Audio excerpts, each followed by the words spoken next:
అందరికీ నమస్కారం అండి. ఈరోజు కమ్మని నెయ్యి వాసన, మెత్తటి ముక్క, పొడి పొడిలాడుతూ ఉండే రైస్, ఈ కాంబినేషన్లో నేతి మటన్ పులావ్ని తయారు చేసి చూపిస్తున్నానండి. మనసు నిండుతుంది, కడుపు నిండుతుంది, మీ వీకెండ్ కూడా అదిరిపోతుంది ఈ రెసిపీతో. ముందుగా దీనికోసం గ్లాస్ మెజర్మెంట్ని తీసుకొని రైస్ని నానబెట్టేసుకోవాలి. తర్వాత స్పెషల్ మసాలా కోసం 2 అల్లం ముక్కలు, కొన్ని వెల్లుల్లి, 1 స్పూన్ ధనియాలు, చెక్క, యాలుక్కాయలు, లవంగం, మిరియాలు, షాజీరా ఇవన్నీ కొన్ని తీసుకోండి. అలాగే ఒక 5-6 పచ్చిమిరపకాయలని చిన్న ముక్కలుగా తీసుకొని వీటన్నిటిని కూడా కచాపచాగా గ్రైండ్ చేసుకోండి లేదా నూరుకోండి. ఇప్పుడు దీనికోసం ఒక మీడియం సైజు ఆనియన్ని సన్నగా పొడవుగా కట్ చేసి పెట్టుకోండి. అలాగే టమాటాలో అరముక్కని సన్నగా పొడవుగా కట్ చేసుకోండి. మటన్ ముక్కలని బాగా కడిగేసి ఇప్పుడు కుక్కర్లోకి వేసేసుకోండి.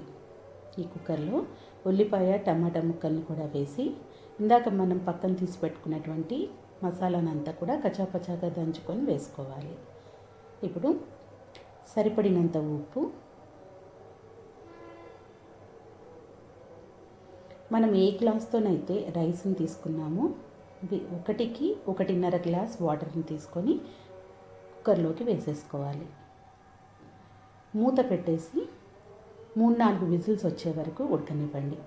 ఆవిరంతా పోయిన తర్వాత వాటర్ని సపరేట్ చేసుకోండి. అలాగే మసాలా దినుసుల్లో నుంచి కూడా ముక్కల్ని సపరేట్గా చేసి పెట్టుకోండి. వాటర్ని కూడా పక్కన పెట్టుకోండి.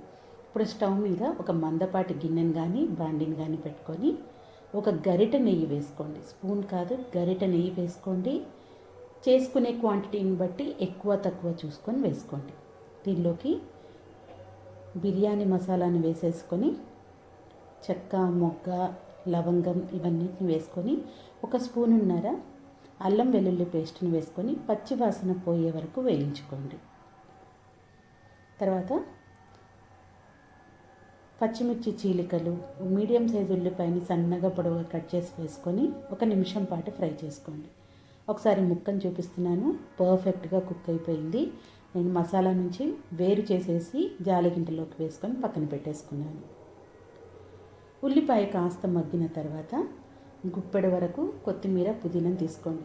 గుప్పెడులోనే దాంట్లోనే కొత్తిమీర, పుదీనా ఎక్కువ వేసుకోకండి, మళ్ళీ ఫ్లేవర్ డామినేట్ చేసేస్తుంది. ఈ రెండింటిని శుభ్రంగా కడిగి వేసుకున్న తర్వాత ఇవి కూడా బాగా మగ్గే వరకు వేయించుకోండి. ఇందాక ఒక ముక్కని మనం మటన్ ఉడికించేటప్పుడు వేసాము. ఇప్పుడు పులావ్లోకి వేసుకుందాం. దీంట్లో టమాటా ముక్క మెత్తబడే వరకు ఫ్రై చేసుకోండి. టమాటా ముక్క కాస్త మెత్తబడిన తర్వాత మటన్ ముక్కల్ని మనం మసాలా నుంచి వేరు చేసాం కదా, ఆ పీసెస్ అన్నిటినీ కూడా గిన్నెలోకి వేసేసుకొని ముక్కలన్నిటికీ నెయ్యి ఫ్లేవర్ పట్టేటట్టుగా కలుపుకోండి. తర్వాత దీంట్లోకి 3-4 స్పూన్ల పెరుగును వేసుకోండి. ఈ పెరుగు కూడా ముక్కకి బాగా పట్టేటట్టుగా కలుపుకోండి. ఫ్రెష్ పెరుగు అయితే మంచిది, నేనైతే ప్యాకెట్ పెరుగు యూజ్ చేశాను.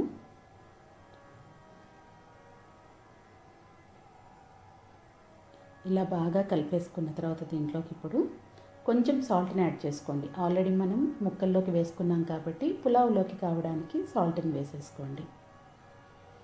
సాల్ట్ని వేసుకొని మరొకసారి మొత్తం కలిపేసుకోండి.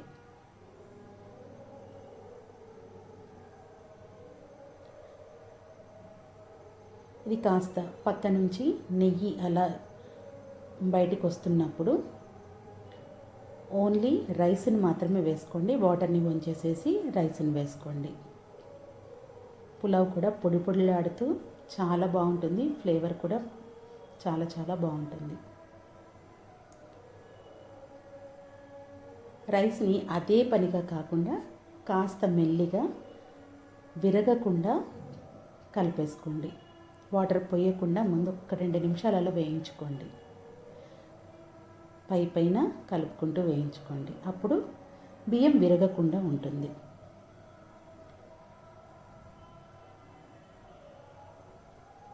ఫ్లేమ్ని మీడియం టు సిమ్లో పెట్టుకొని కలుపుకోండి. ఇప్పుడు మటన్ ఉడికించిన వాటరు మీరు గ్లాస్ తోటి కొలతగా తీసుకోండి. 1 గ్లాస్కి 1.5 కాబట్టి అదే మెజర్మెంట్తో తీసుకోండి. ఒకవేళ మీకు వాటర్ లేకపోతే నార్మల్ వాటర్నైనా యాడ్ చేసుకోవచ్చు. అట్లీస్ట్ ఒక గ్లాస్ అన్నా ఉండేటట్టుగా చూసుకోండి. ఆ వాటర్తోనే మనకి ఈ పులావ్ అనేది భలే రుచిగా ఉంటుంది, అది గుర్తుపెట్టుకోండి. వాటర్ వేసిన తర్వాత ఫ్లేమ్ని మీడియంలో పెట్టేసుకొని మూత పెట్టి ఉడకనివ్వండి. కాస్త వాటర్ తగ్గి బియ్యం పైకి కనిపిస్తున్నప్పుడు ఒకసారి మొత్తం కలిపేసుకోండి. ఇప్పుడు ఫ్లేమ్ని సిమ్లో పెట్టుకొని మూత పెట్టి ఉడకనివ్వండి. దాదాపు 10 నుంచి పావు గంట వరకు అలా సిమ్లోనే ఉడకనిచ్చిన తర్వాత ఒకసారి చూసుకోండి. రైస్ పర్ఫెక్ట్గా కుక్ అయిపోయింది అనుకున్న తర్వాత ఒక్కసారి అలా కదిలిచ్చి చూసేసి మూత పెట్టేసుకొని ఒక 10 నిమిషాలు అలా ఉంచేసిన తర్వాత వాటిపైన వేయించినటువంటి జీడిపప్పును వేసుకొని ప్లేట్లో ఉల్లిపాయ నిమ్మకాయని పెట్టి ఈ పులావ్ని సర్వ్ చేయండి. వీటిలోకి చికెన్ గ్రేవీ కర్రీ అయినా బాగుంటుంది. నేనైతే మటన్ గ్రేవీ కర్రీ చేశాను. Super combination. మీ సండే ఈ రెసిపీతో సూపర్గా సెలబ్రేట్ చేసుకోండి. టేస్ట్ అయితే చాలా చాలా బాగుంటుంది. చాలా సింపుల్గా తయారు చేసుకున్నట్టు ఉంటుంది. ఈవెన్ రెస్టారెంట్లో కూడా ఈ టేస్ట్ అయితే దొరకదని చెప్తాను.